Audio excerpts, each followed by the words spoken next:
So the syllabus point we're going to look at is reflect on their own and others' texts by identifying omissions, inclusions, emphases, and marginalisation.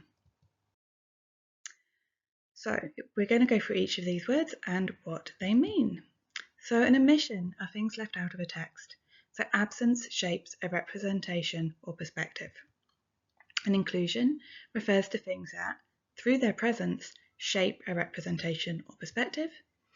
An emphasis are things that stand out in a text. They are privileged. And marginalisation. Texts marginalise groups when they give them lower status, a minor part, or dismiss their perspective or voice. Marginalisation in society refers to the social process through which individuals or groups are relegated to a lower status or excluded from mainstream societal participation. It can occur along multiple axes, including class, race, gender, sexual orientation, age, disability, and religion. Let's look at using some of these words in sentences.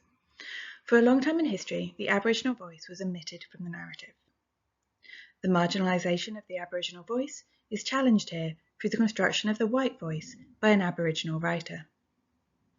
The emphasis of Matt's outdated, derogatory dialogue reflects and challenges his attitudes towards Aboriginal people. The inclusion of the voices of Aborigines purposefully challenges prejudices held by the characters in the text and still heard in contemporary Australian context. One omission in the text is the voice of the people of Omissions.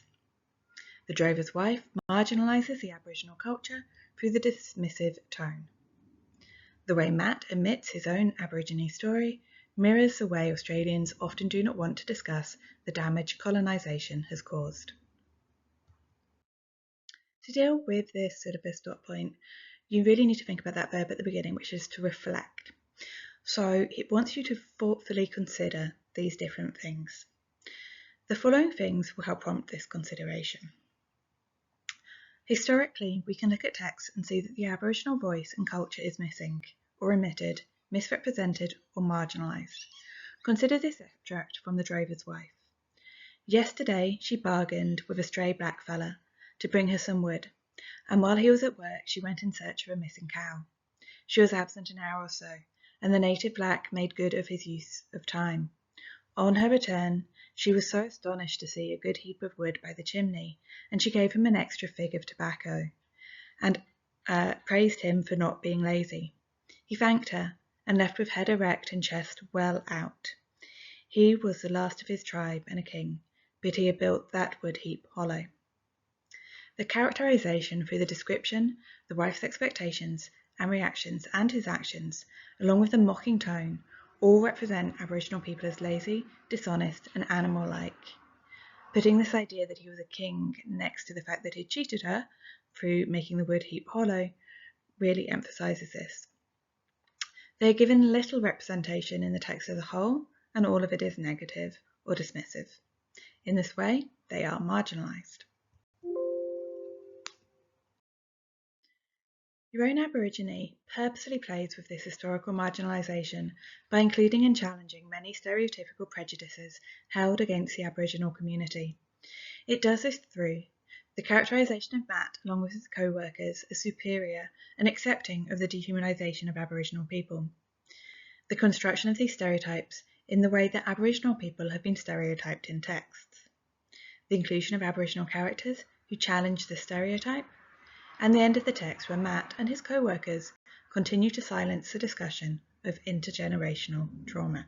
So a question that came up in 2021 was discuss how at least one text marginalises or emphasises a voice to privilege a perspective. And here's a bit from the Markers report. Candidates need to explain how a voice has been marginalised or emphasised within the construction of the text. In doing so, they may consider how such voices are represented, the structural elements that marginalise or privilege some voices over others, such as sequencing within the text or the proportional attention accorded to certain voices, stylistic features which shape the audience's response to particular voices, or the language and other textual features used to construct them. The word marginalises requires candidates to explain how a voice has been pushed to the side or given a minor or tokenistic position in the text. Privilege means giving a special right or advantage to. These are complicated questions, and you really need to think about whose perspective is privileged. And actually in this one, although Matt's voice is privileged, it's emphasized, it's actually the opposite perspective which is privileged. So his voice is emphasized in order to condemn it, basically. So your own Aborigine emphasises the voice of Matt, the stereotypical prejudiced Australian, in order to privilege the perspective of the writer, and you go on to explain who he is. Always remember to pick apart the question, really think about what it's asking, and that you have to analyse language, literary devices, structural devices, and stylistic choices in order to answer the question. And that will be part of your independent practice. And remember, always be aware of what is included, emphasised, made small, or left out of texts.